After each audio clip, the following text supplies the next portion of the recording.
After a long hiatus, the Plus 972 podcast is back, more focused and committed than ever. The conversation about Israel-Palestine is growing, and we will ground this conversation in lived realities and amplify voices too often silenced or overlooked in mainstream media. Over the past 2 years, the importance of Plus 972 magazine's work has only grown.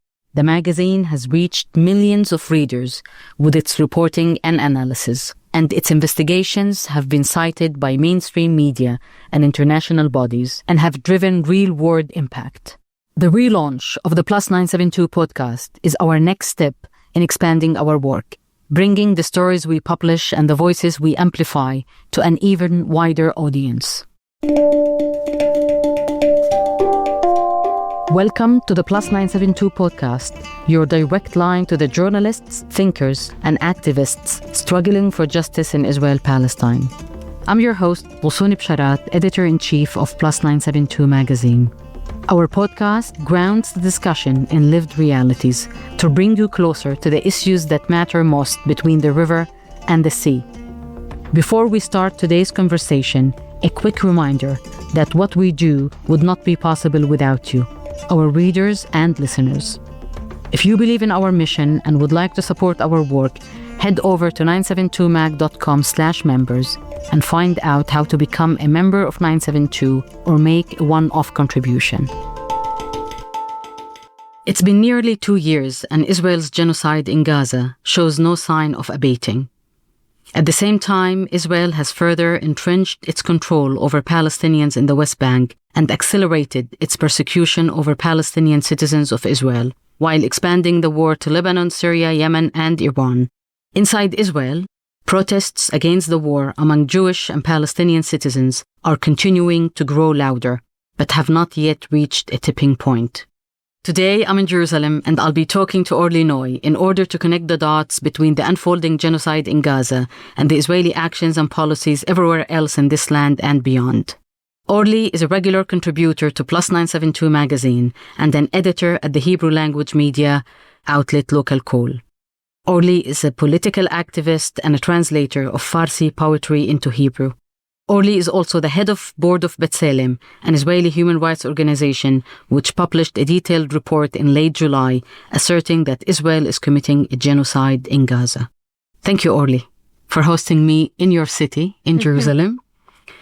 And thanks for being my guest. You're very welcome to Jerusalem, and thank you so much for having me. I would like to start with the B'Tselem report, which was issued last month on July 28th, together with another report by Physicians for Human Rights. Both reports by two of Israel's leading human rights organizations asserted that Israel is committed a genocide in Gaza. Palestinian human rights groups, Palestinian legal scholars, international and Israeli genocide and Holocaust scholars, and international bodies like Amnesty International, Human Rights Watch, and Doctors Without Borders have all came to that same conclusion long time ago. Why did it take human rights organizations with a core mission to monitor Israeli human rights violations so long to get to this conclusion? Yeah, it's an absolute valid question. You know, what I'm offering is not an excuse, but rather try to offer an explanation.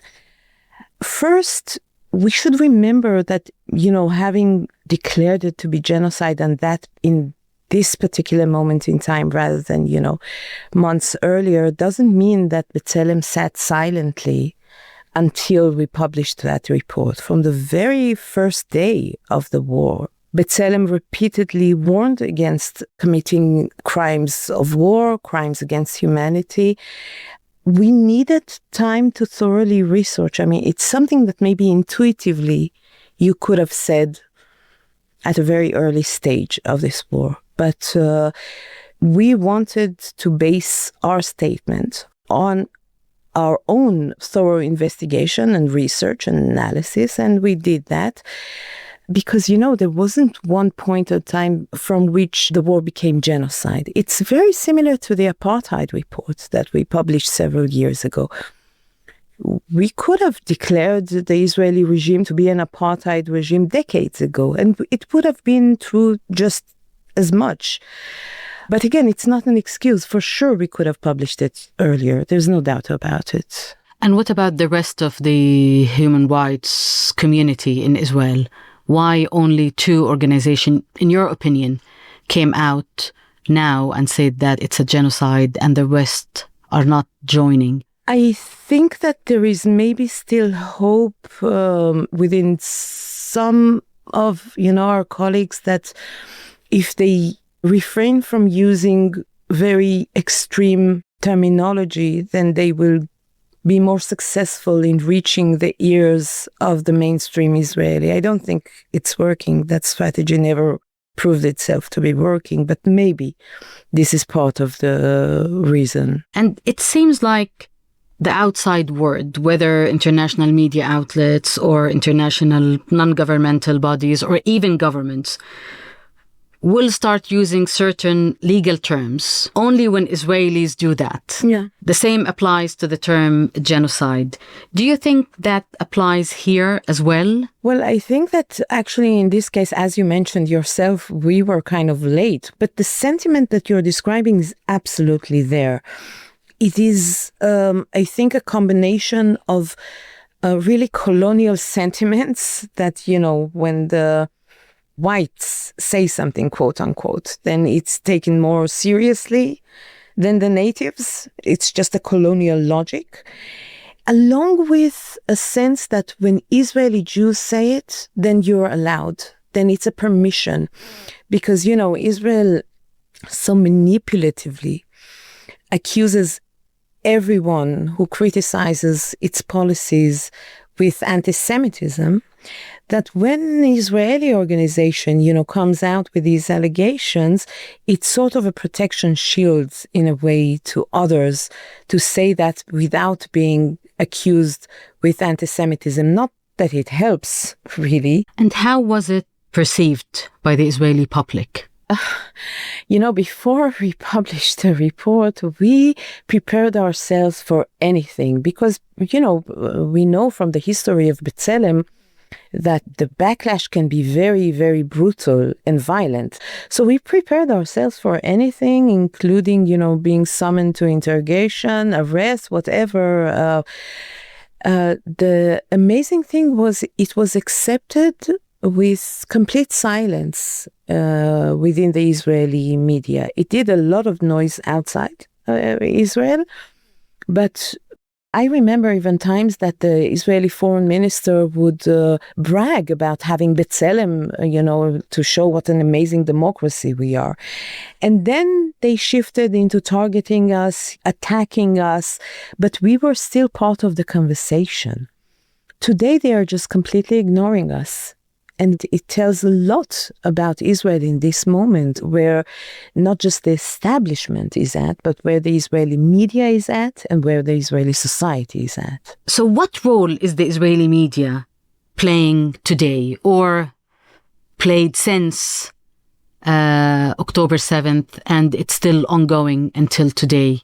I honestly think that when the criminals of this genocide will sit on the bench in the international court, there should be a separate bench dedicated to the Israeli media, because they have such a huge part in normalizing this genocide and to manipulating the Israeli public opinion into allowing this genocide to occur and to continue for as long as it has.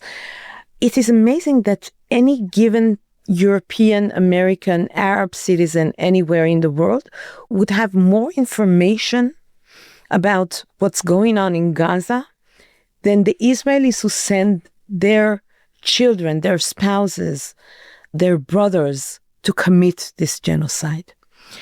The Israeli media officially decided to conceal the reality, to conceal the truth from the eyes of the Israeli public, to adopt without questions the Israeli army's narrative. And this is while international media is prevented from entering Gaza, and Palestinian journalists who really do this work so bravely are being executed. At the same time, you see Israeli journalists really shamelessly entering Gaza, sitting on a tank of the army that is committing, those crimes, and actually some of them participating. They bragged, so many journalists bragged about pushing a button that explodes a building. These are prominent journalists in Israel. So this is the face of Israeli journalism, and this is what they've been doing for over 22 months. And on the personal level, how do you cope with living in a society where the majority justifies Israel's genocide, Israel's actions, and... Yeah. There are no words to express that, experience of looking out my window or taking the bus or shopping in the grocery and looking around me. And I constantly have this voice in my head saying, probably every single person that you see either participating or supporting the genocide or just doesn't care. Where I place myself in this society completely changed in these 2 years. Because, occupation can be reversed, even apartheid can be reversed, discrimination can be reversed, racism can be healed.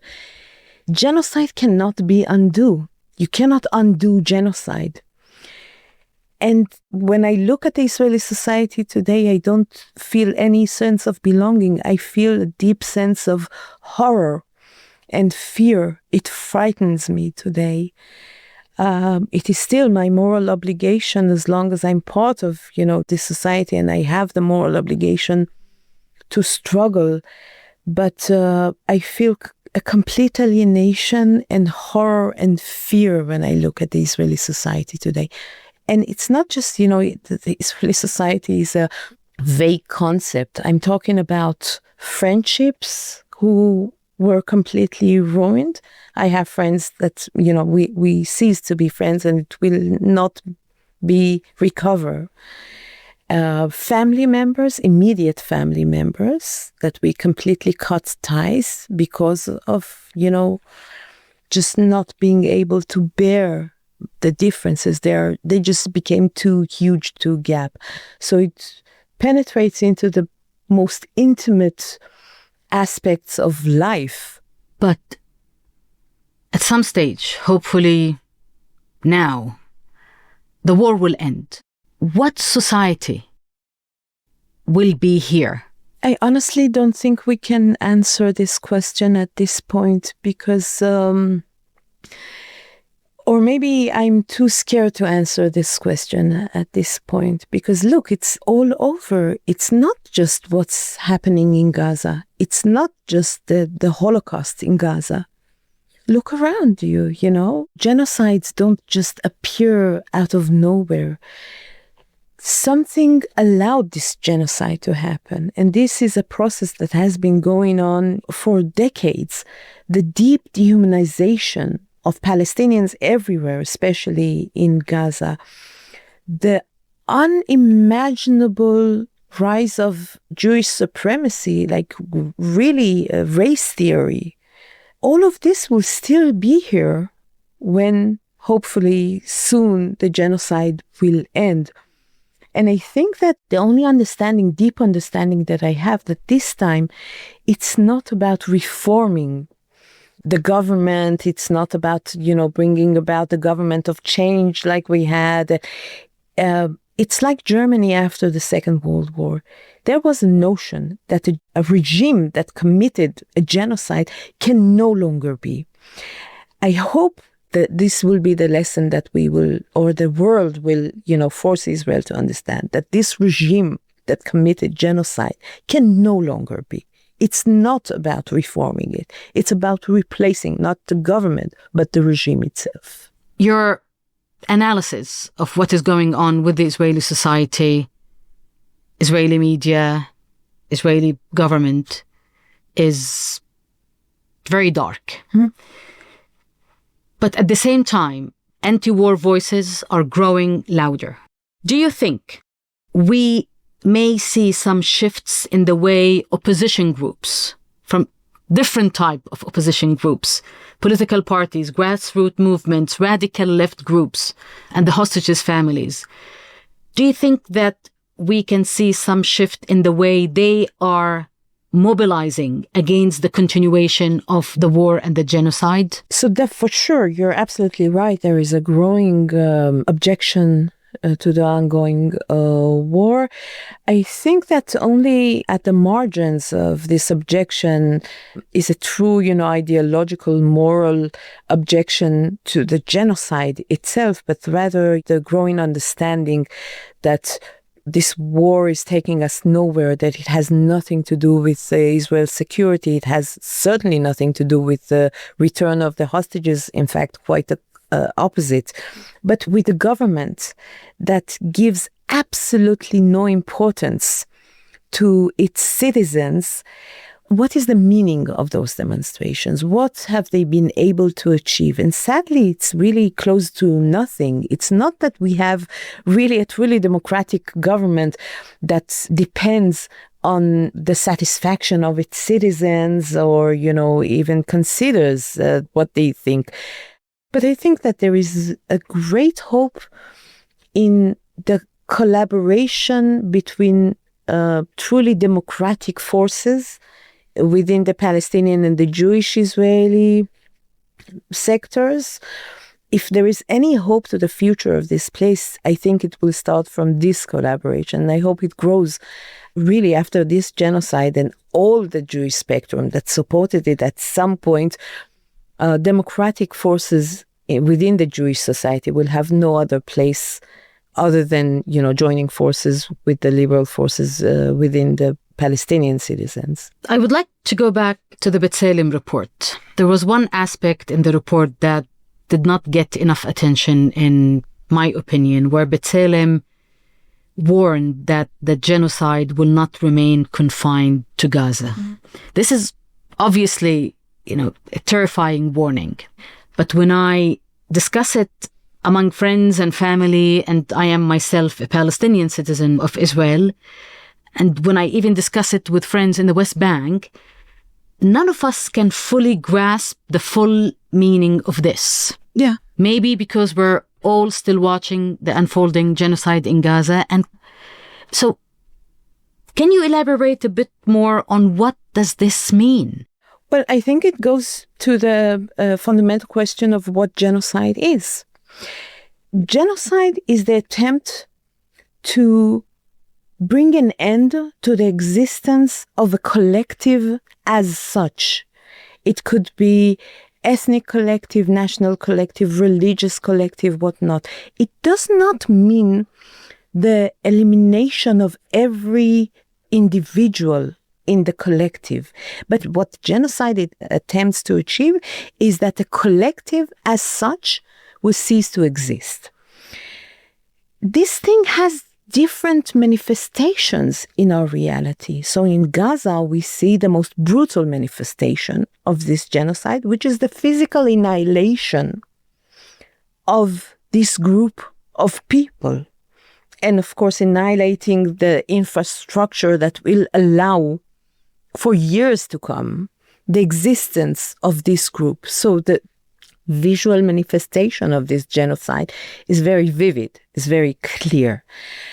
But there is this children's tale about a group of people standing in front of an elephant, and each one is filling up a different, part of the elephant, and each is describing this animal as something else. And only when you zoom out and you look at it, you can call the elephant an elephant. So this is what we do. If you, look at every part of this divide and conquer situation that Israel created with Palestinians. So if you look only at Gaza, you see something, and it's very terrifying. And then if you look at 48, you say, well, Palestinian citizens have voting rights, they have representative in the Knesset, supposedly equal rights, etc. It looks like something completely different. But what we do in this report is the zoom out, to say, yes, the different parts of the animal look different, but they all part of the same logic of trying to annihilate the existence of Palestinians as a collective group. You see it in Gaza in this way, and you see it in the West Bank in the sense of ethnic cleansing, dispersing the Palestinians so they, again, do not exist as a collective. And you see it, the same logic inside 48. You can sit in jail from raising the Palestinian flag inside 48, although it's not against the law. But people are being arrested for that. I interviewed Hassan Jabarin, the director of Adala, the legal organization, and he said if before October 7th, we were discriminated against, the Palestinian citizens, then since then we became official enemies of the state. So we see, and all the difference in Gaza, in the West Bank and inside 48, a frightening escalation during the last 2 years. So it's not that in Gaza it developed into a full genocide, but things are business as usual in the West Bank and inside 48. No, the escalation is everywhere, and these are parts of the same animal which we describe in this report. The manifestations are different, but the logic, the organizing logic of it is one. I think about leaving this place almost every morning. Does it also cross your mind sometimes that you just don't belong to this society, and maybe you can contribute, do something better even to this place from outside? I don't feel belong to this society for a very long time, so this is not what's keeping me here. But I will tell you honestly, we have 2 daughters. We encourage them very, very, if we even push them, to build a life someplace else, someplace that the stain of shame will not shape their entire lives, because we will not be released from this shame ever in our lifetime. I hope that at least my daughters can distance themselves from this shameful identity of being an Israeli today and just build a life somewhere else. And maybe we go to your other home. So, you were born in Iran and immigrated to Israel with your family when you were 9 years old? Yeah. So you are Iranian, Persian, Jewish, Israeli. How do you juggle between all these identities? There is something very rigid in Israel that demands from you to choose one identity over the other, which I refuse to do. I absolutely refuse to do that. The entire Zionist identity of melting pot, and that you should, sort of forget, especially if you come from Arab or Muslim countries, then you should really forget, you should despise your heritage and become a good Israeli. I refuse to do that. And I will tell you something. One of my realizations after this genocide is I don't want to end my life in Israel. I would very much like to spend my last years back in my homeland in Iran, so that I will spend at least the last years of my life breathing air that is clean of, this hatred and these crimes and this genocide. I really do believe that I will see a free Iran in my lifetime, and I will go back to a free Iran. I believe it will come, and freedom will come to Iran before it comes to Israel, unfortunately. Do you still feel an immigrant in Israel after living here for 46 years? With every passing year, I feel less Israeli and more Iranian. It's a funny thing about human beings. The more they try to oppress my other identities as a woman, as a Mizrahi woman, as an Iranian, those identities sort of enhance within me and are expressed in different ways, like in the project of translation, which is for me a very political project. The ignorance here about, Iranian culture is just shameful. So for me, it's also a political thing. How do you see the translation as a political thing? Because I think that this arrogance, this colonial gaze of the villa in the jungle, as Ehud Barak once described Israel, is driven not only from supremacy and racism, but also from just pure ignorance. It's a funny anecdote how I came to start this project of translation. I was Googling something, I don't even remember why, but I Googled in Hebrew, Farsi literature. And Google in Hebrew answered, do you mean Russian literature? Because the word sounds similar. But Google in Hebrew didn't understand the concept that there is Farsi literature, Farsi culture. And I think that this ignorance is a very Israeli thing about anything that has to do, with the region.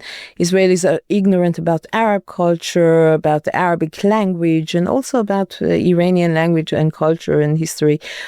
So I think that it's a political act in the sense that if Israelis would familiarize themselves more with the cultures of the environment in which they exist, maybe they will be, less easy to dehumanize their environment and to bomb them wherever they feel fit to do. Speaking of the bombings, during Israel's war on Iran in June, you were very vocal in offering an alternative political perspective. You also wrote about the personal impact of the war on you. Can you speak a bit about your experience during this war? Yeah, so, for the past couple of years, we've been waking up and going to sleep every day with horrifying images from Gaza. And, images of war were not new.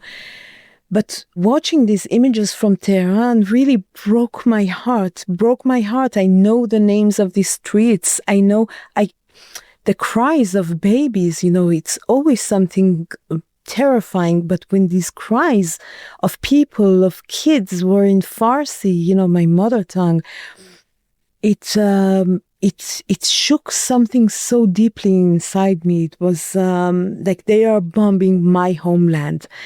And it really brings tears to my eyes to speak about it, because it was something they are attacking my people. They are attacking my homeland. Also, I have a lot of family still in Tehran. I have first cousins, and they have, with their children and grandchildren already. So I have a lot of family, and it was but it was a very strange situation because I didn't dare to contact them in any way, because I knew that it can endanger them. And sure enough, the Iranian regime arrested a list of Iranian Jews after the war. And I haven't connected with them even today. I know that they are safe, but I didn't. So it was personal in the most immediate sense. It was my family in this city. And at the same time, on the political level, I was seeing those ridiculous interpretations by self-appointed analysis of Iran, saying how this Israeli attack is serving the Iranian opposition and how it will make it easier for them to, oppose the regime, which anyone who knows anything about Iran knows that it was complete rubbish.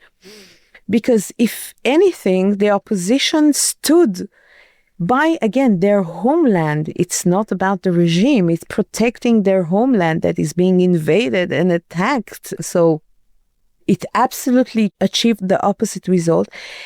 And it really shows you where the Israelis get their information about Iran from. Because this sentiment that Iranians supposedly support the Israeli attack was only among the small circles of the supporters of the alleged Shah, the son of the late Shah, who has no influence in Iran whatsoever, no supporters in Iran whatsoever. He sits in America for decades and, fantasizing about returning to Iran as its king. And also, back then in June, you wrote an article for Local Call and 972, which was titled, Israel's Greatest Threat Isn't Iran or Hamas, but its own hubris. And in this article, you observe that the Israeli public has grown convinced that it can rely on brute force alone and that total victory is just around the corner. You said, just defeat the Palestinians, eliminate Hamas, crush Lebanon, destroy Iran's nuclear capabilities, and paradise will be ours. Can you help me connect the dots and elaborate on the connection between Israel's approach to Gaza, West Bank, Lebanon, and Iran? How are these all connected somehow? So I think that, it starts with the way Israel sees itself in its geopolitical surrounding. Israel never wanted to integrate, and in fact has been doing everything within its power since its establishment and even before, not to integrate. So if you do not want to integrate, what is your alternative? Eternal war. So for this sense, it needs enemies, and this is what connects all those dots, because Israel is maintaining the sense of victimhood by creating constantly the notion of danger and the notion of life-threatening enemies. So one time it's Gaza, and one time it's the Palestinian Authority, and one time is Iran, and one time is Hezbollah in Lebanon, and now it's the Houthis, and everyone is threatening the existence of Israel. It's preposterous to think that the strongest army in the area is really threatened by Hamas or by Hezbollah. But Israel needs those eternal threats to maintain its position as the thug of the neighborhood that can lash out at any moment. It needs the existence, for this, it needs the existence of eternal enemies. And in that sense, all the neighborhood, serves that purpose. The Palestinians, the Iranians, the Lebanese, Yeah, and that ultimate victory that, we are always one step away. In Judaism, there is a notion that the Messiah will always come. HaMashiach tamid yavo, will always come. And this is a theological notion that says that the Messiah will never actually present itself. It is always in future tense. Ultimate victory is like the Messiah. It's just around the corner, always expect it, always do whatever you need to do in order to achieve it. And what does the ultimate victory demand from us? Crushing all our enemies. But it's always around the corner. It's always in future tense, never tangible, never fulfills itself. And it keeps us in an eternal loop of the eternal war that Netanyahu promised. Netanyahu said it. We will always live by our sword, and this is probably the only promise to his people that he kept. Eternal war. That was very, very, very interesting. Thank you. To me, yeah. And to me, thank you so much for having me, Osan. Thank you, Orly. This episode was produced by Jennifer Cutler, with help from the Plus 972 editorial team. Make sure to subscribe wherever you listen to podcasts and leave us a review. It really helps new listeners find the show. Visit 972mag.com for in-depth reporting, analysis, and opinions from the ground in Israel-Palestine. And do not forget to download the Plus 972 app and subscribe to our newsletters. Plus 972 Magazine is an independent, non-profit media outlet home to Palestinian and Israeli journalists committed to equity, justice, and freedom of information. Now, more than ever, independent media is essential. Please visit 972mag.com and click Support Us to become a member or make a one-time donation. Every contribution helps us continue to bring you reports and analysis from the ground, truthfully, critically, and without compromise. That's it for the Plus 972 podcast. Thank you for listening, and we will see you next time.